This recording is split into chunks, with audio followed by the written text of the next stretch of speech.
Indonesia yang berperingkat 133 FIFA atau dunia berhasil menahan imbang Australia yang berada di peringkat 24 dunia. Apa yang jadi evaluasi dari pertandingan semalam? Kita terhubung dengan Ketua Badan Tim Nasional Sumarji dan juga ada pengamat sepak bola Anton Sanjoyo. Selamat sore Pak Marji, Bung Joy. Sore. Iya, selamat sore. Baik, Pak Marji. Sambil dinas ini. Gimana? Sudah plong sekarang Pak Marji perasaannya? Nggak deg-degan lagi? Ya, alhamdulillah sudah bisa tidur lah. Walaupun hasilnya tidak sesuai dengan harapan. Tapi itu dan keinginan kita targetnya 3 poin. Tetapi ya sepak bola kan target belum tentu bisa tercapai. Tapi dengan hasil imbang itu juga prestasi yang sangat luar biasa buat timnas lawan Australia. Oke, Pak Marji, boleh tahu dong, ini ada instruksi khusus dari STY untuk perkuat lini pertahanan karena melihat peta kekuatan Australia begitu inferiornya di sana. Ya, jadi instruksi itu muncul ketika 15 menit setelah pertandingan awal dimulai ya. Pertandingan awal mulai kan kita lebih banyak menyerang. Begitu melihat situasi dan kondisi, Coach Shin ya kelihatan sekali memang menyiapkan strategi untuk lebih bertahan defensif. Lebih bertahan, Bung Joy. Jelas superior sekali Australia semalam. Tapi melihat permainan timnas kita bagaimana Anda melihatnya? Apakah evaluasi ini di lini mana saja nih, Bung Joy? Tadinya saya berharap Sintayong mengejutkan Australia dengan strategi yang sama dengan Arab Saudi ya, dengan 3 center back, kemudian 5 gelandang dan 1 penyerang. Tapi ternyata memang seperti kata Pak Marji tadi, karena Australia membangun serangannya lebih rapi, lebih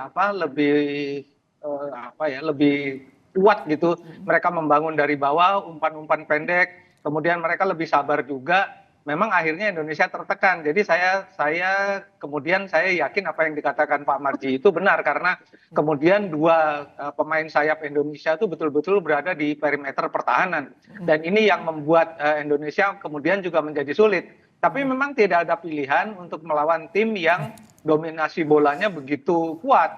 Sehingga memang pertahanan, tapi kan sejak lawan Arab Saudi pertahanan Indonesia solid. Tapi tadinya saya mengharapkan lini tengah juga bisa lebih solid, dalam arti bisa merebut bola lebih tinggi dari wilayah pertahanan. Tapi memang Australia kemarin bermain luar biasa.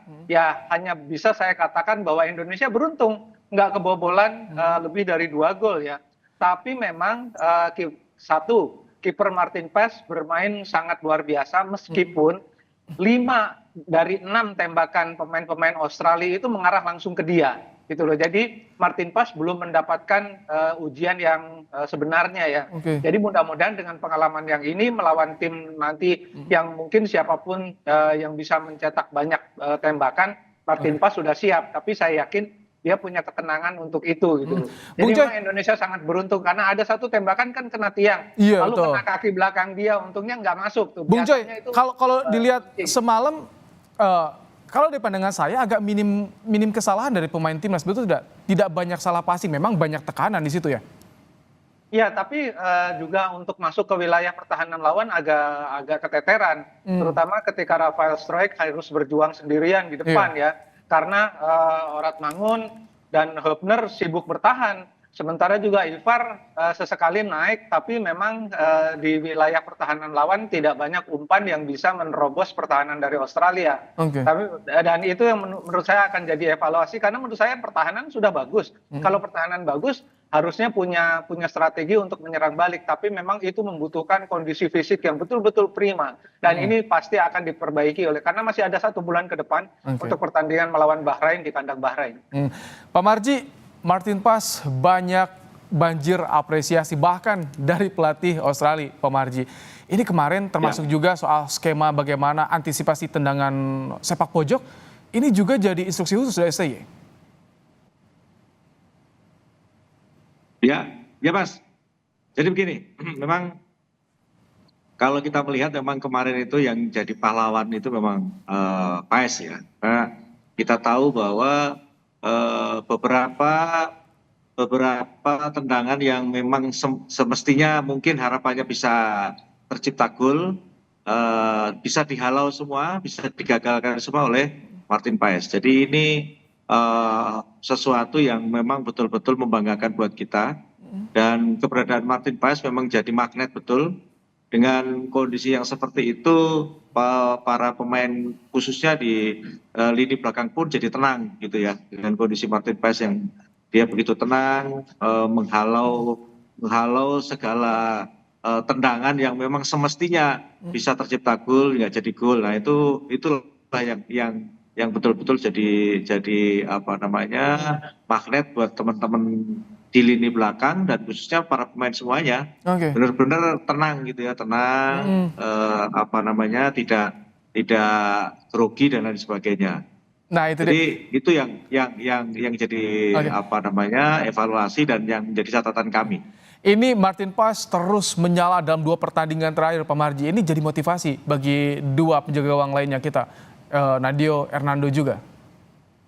Iya, ya itulah yang kita sampaikan bukan hanya ke Hernando saja, kebetulan ada Adi juga, kan kita sampaikan intinya ya kalian para penjaga gawang yang ada di kita ya harus banyak belajar dari Martin, bagaimana cara taktik dan strategi menempatkan diri kalian dan lain sebagainya. Itu terutama bagaimana menata mental supaya betul-betul bisa tenang. Oke. Itu kita sampaikan ke Nadio, kita sampaikan ke Adi, dan juga kita sampaikan ke Hernando. Oke. Seperti itu. Bung Joy, melihat mental pemain timnas kita semalam, bagaimana Anda melihat dan apa yang harus dipersiapkan nanti lawan Bahrain dan China? Ya, kalau saya lihat kemarin paling tidak Indonesia bisa bertahan dengan tekanan yang sangat berat ya. Karena memang di grup C ini kan lawan Indonesia bukan main-main tuh. Semuanya kan ada di peringkat 1 di pot masing-masing kan waktu sebelum masuk ke grup C, kecuali Bahrain gitu loh. Tapi memang teruji melawan Arab Saudi, teruji sekarang melawan Australia, dan hanya memang mungkin harus membuat lebih banyak peluang untuk mencetak gol. Karena kalau hanya bertahan saja, paling banter kan hasilnya cuma draw gitu loh, dan itu sangat buat saya agak mengecewakan tuh kemarin, karena harapannya kan setelah lawan Arab Saudi yang menurut saya bilang ke Pak Marji, Pak, kalau main 45 menit pertama lawan Arab Saudi kita langsung lolos ini, saya bilang gitu, karena Tapi mainnya peringkat berani loh, sekali Bung ya. Joy, peringkatnya jauh, 24, 56 beda Arab Saudi, Iya, Australia tapi jauh juga. sama Arab Saudi juga peringkatnya kan jauh, gitu loh. Tapi kan Indonesia bisa memberikan perlawanan yang di Jeddah lagi. Oke. Dan yang membuat saya kagum pada pertandingan pertama, itu pemain-pemain Indonesia di lini tengah berani melakukan intercept untuk bisa langsung menekan ke pertahanan Arab Saudi. Cuma memang itu yang kemarin tidak terjadi di Oke. pertandingan melawan Australia. Nah, barangkali Sintayong sudah mengevaluasi nanti lawan tim yang kan peringkatnya hampir semua di atas Indonesia. Iya. Gitu loh. Jadi kita nggak bisa lagi excuse dengan peringkatnya jauh atau peringkatnya Oke. dekat gitu. Tapi Karena realistis ini nggak Bung adalah- Joy? Kemarin Erick Thohir bilang 15 poin lah targetnya di grup C ini. STY bilang peringkat 3 atau 4. Ini realistis nggak menurut Anda target yang bisa dicapai? Saya belum hitung, tapi kalau 15 harus melihat juga kompetitor yang lain. Tapi kalau targetnya peringkat 3 atau 4, saya yakin sih masih bisa ya. Dengan 2 poin so far, dan ada kemungkinan kan Indonesia katakanlah di kandang melawan China, menang lawan Bahrain. Gitu. Jadi ada kemungkinan peringkat 4 sih harusnya masih bisa ya. Syukur-syukur kalau bisa membuat kejutan di kandang. Katakanlah di kandang Australia, di kandang Jepang bisa menahan draw, bisalah di peringkat ketiga gitu loh. Jadi Oke. saya rasa harapannya sih memang bisa melakukan kejutan dan jangan kehilangan poin lagi ketika bermain di kandang Indonesia gitu loh. Karena Oke. itu betul-betul aset yang harus dimanfaatkan. Ya kemarin jadi pelajaran lah, tapi paling tidak mental pemain sudah sangat teruji karena kemarin mendapatkan tekanan yang luar biasa. Pak Marji, jelang lawan Bahrain nanti, walaupun masih lama, apa yang jadi evaluasi STY ke depan?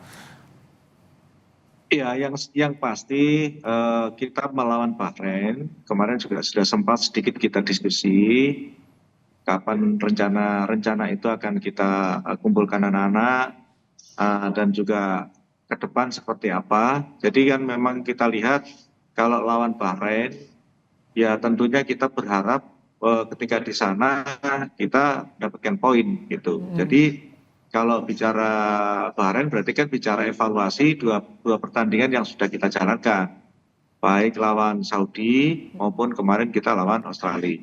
Nah dari itu tentu dari evaluasi itu nanti akan kita perbaiki untuk perbaikan untuk pertandingan berikutnya. Yang menjadi catatan kita, yang menjadi catatan kita ada beberapa yang memang harus kita sampaikan secara langsung kepada para pemain, terutama bagaimana para pemain agar betul-betul di klubnya itu bisa mendapatkan tempat, mendapatkan posisi, sehingga ketika para pemain berada di klub masing-masing bisa mendapatkan posisi dan bisa bermain, tentu tidak akan turun performanya. Itu yang kemarin kita sampaikan, karena itu bagian dari evaluasi yang harus kita sampaikan dan kita ingatkan kepada para pemain agar menjaga performa. Jadi itu saya kira yang kita sampaikan kepada pemain untuk persiapan nanti lawan Bahrain. Para pemain juga sudah kembali ke klub masing-masing. Tentu kita doakan Garuda bisa terus terbang tinggi di kancah dunia. Terima kasih Pak Marji dan juga Bung Joy. Ya, sama-sama. Telah bergabung di program Kompas Petang sore hari ini.